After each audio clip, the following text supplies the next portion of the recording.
Yo, this is Talking. Welcome to the Locker Room. Talk nothing but basketball. Now the game just finished. We had Game 2 of the NBA Finals, the Nuggets versus Heat, and this is probably the best game we've had this playoff season its whole time. We've had the Game 7 Steph Curry. We've had the Game 7 Jason Tatum. We've had a couple of great games here and there, but this game was all around one of, if not the best game this playoff season, like ever. We had the first quarter, Heat come out super aggressive. Like super aggressive. They come out and they are dominating. They're super physical on defense. It felt like that the Heat got this game and they're going to win this game in this first quarter. I mean, it felt like it was going to be a blowout. The way they came out, you would have thought they were in a 2-0 deficit. They come out super aggressive. You know, they were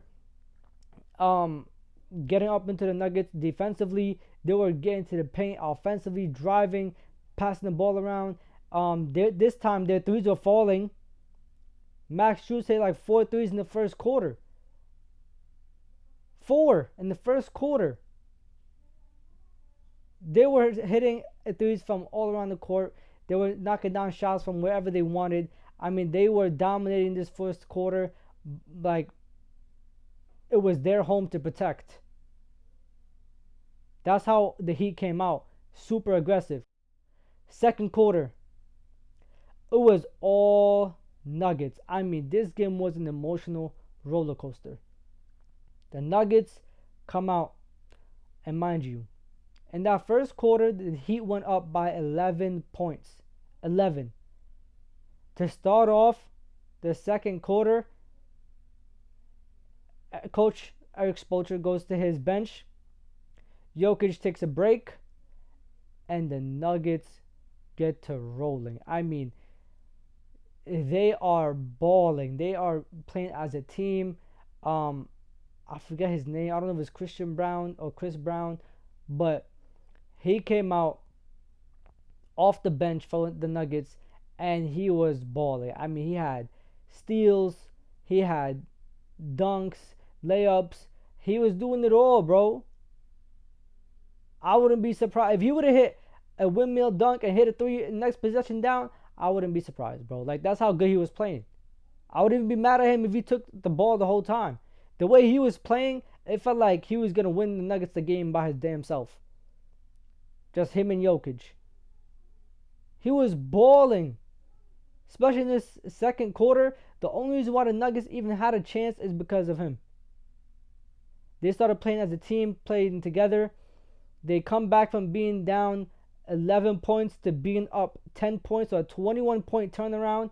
And you would have thought that the Nuggets have took the heart out of the Heat. The way they were playing. In this second quarter, the Heat were playing terrible. They were playing so bad. It was like hard to watch. It felt like the Nuggets were just getting whatever they wanted. And then we get to the third quarter. Now here is where things started to get serious. This is when the game became a game. This is when the game finally became entertaining. We had the Heat come out and they go on a mini run. Then they started going back and forth. They cut the lead to 2. The Nuggets were fighting to hold on to this 2-point lead with their life. And for a while, it was then a 5-point lead. And they were holding on to this with hands, fingers, feet, toes, everything. They were like really trying to hold on to this lead by any means possible. But the problem was the Nuggets had no one else scoring besides Nikola Jokic. I mean, the man put up like 18 points this quarter.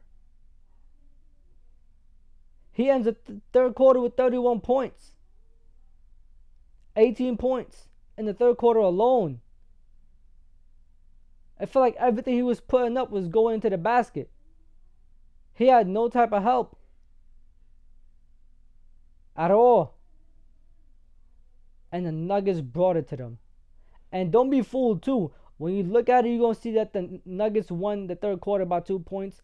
I promise you, that means absolutely nothing.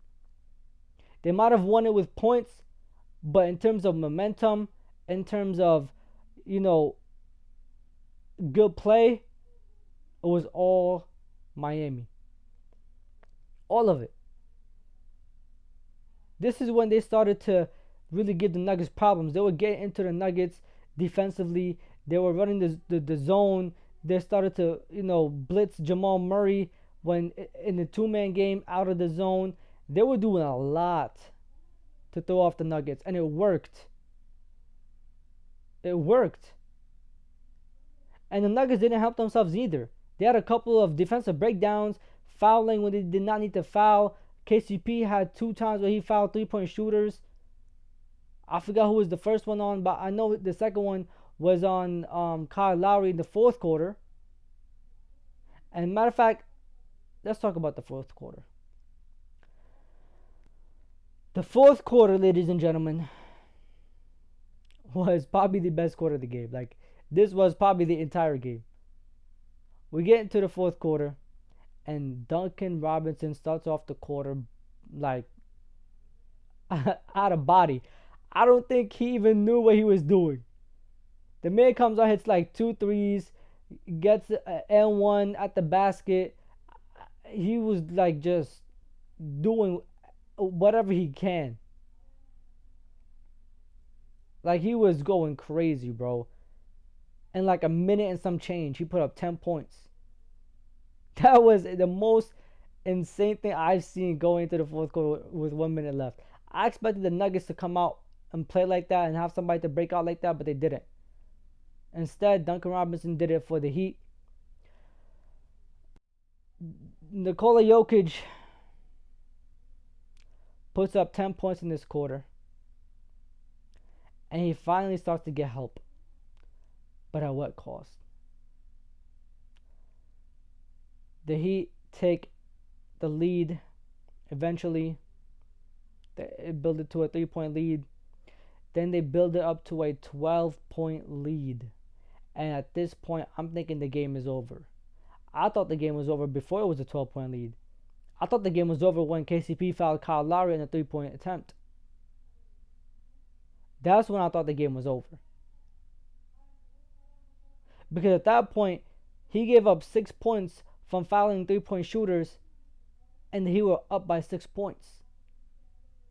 And knowing Jimmy Butler and knowing how this Heat team plays, I felt like they were not going to give this game up by any means possible. They smelt blood in the water.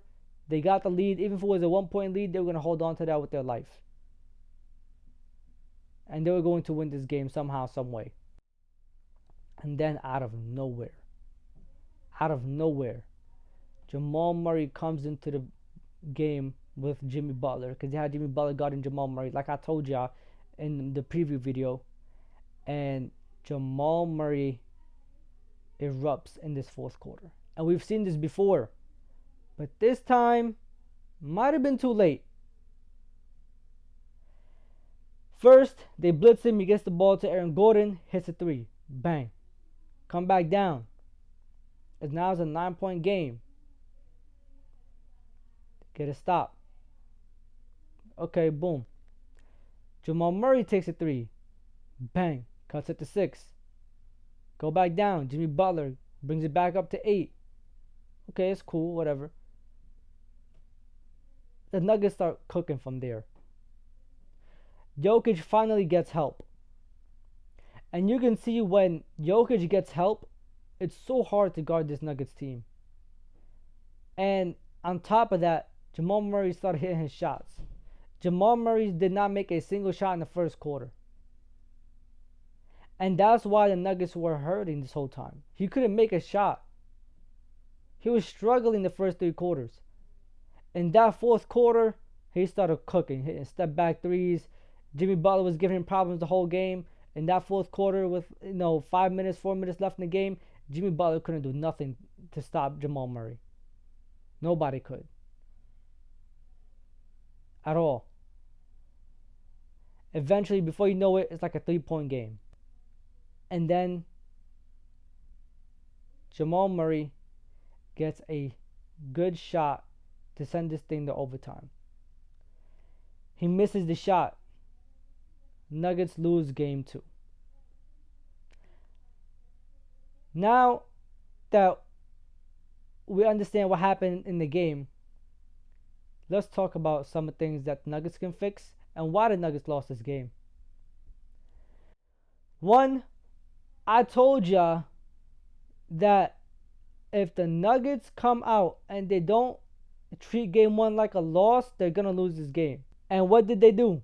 They came out and they did not treat game 1 like a loss. They did not have any hunger within them. And the Heat showed them aggression from the first quarter. The Heat cooled off, but they showed them aggression from the first quarter. And that's how they won. Bam Adebayo, amazing game from him. Scoring wise, defensively, just overall, he did it all. Nuggets need to find a way to affect that. Also, what did I tell ya? Jokic cannot win the game if he is having a big scoring night and doing nothing else for the team in terms of playmaking and passing. They cannot win the game like this. And until a team figured that out, no team was going to beat the Nuggets. And today, the Miami Heat have probably figured out what everybody's been saying. Jokic had 41 points, but he had 4 assists. That's why they were struggling. That's why he had no help in the first 3 quarters. That's why he had to put up 18 points in the third quarter. The Heat made Jokic panic. Jokic doesn't really look for his shot in the first half. If it's there, he'll take it, but he doesn't really look for it. After that first quarter, Jokic was panicking. He was looking for his shot the entire game. In the third quarter, he was looking for his shot. He wasn't playing how Jokic usually plays. And some of it was the Heat, but some of it was Jokic. And I told y'all this too. Jamal Murray and the Jimmy Butler matchup was going to be very important for this series. Why? Jimmy Butler could guard Jamal Murray. Jamal Murray cannot guard Jimmy Butler. Say that 5 times. What the hell?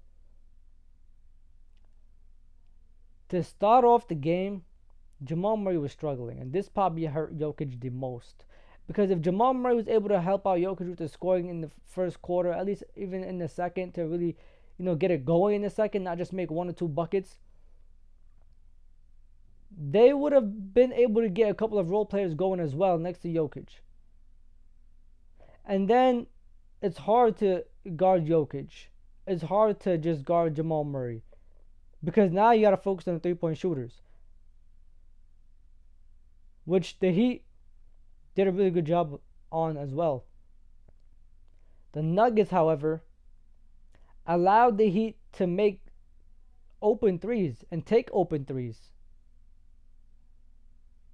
So many times where Duncan Robinson or Max Strus is taking an open 3. Gabe Vincent too. So many times where he's taking open 3s. Now, what do I think is next? I think the Heat got to win Game 3. And I think that the Nuggets have no choice but to steal 1 or 2 right here on the road.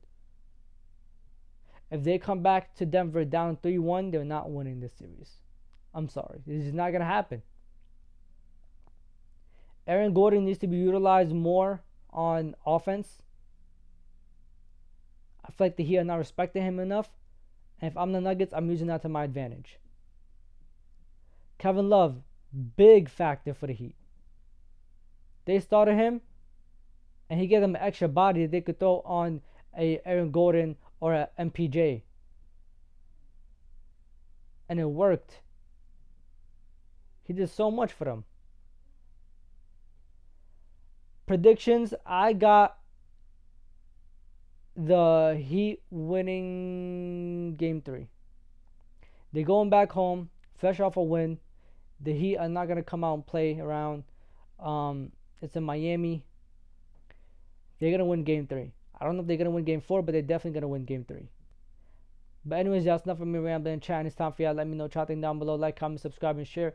This is Real Talk with Ian. It's time to leave the locker room. I'm going to catch y'all. Safety in my hearts. Irving puts it up. It's good. Kyrie Irving from downtown. The officials have to review it. And the Lakers win the game. Banks it in. He banks in the three. To win it. Good. That's why he's NBA All-Defensive Team. Adebayo, sky high with the block and rejection. This is for the win. Got it. Wow. At 7, working against Butler, got down.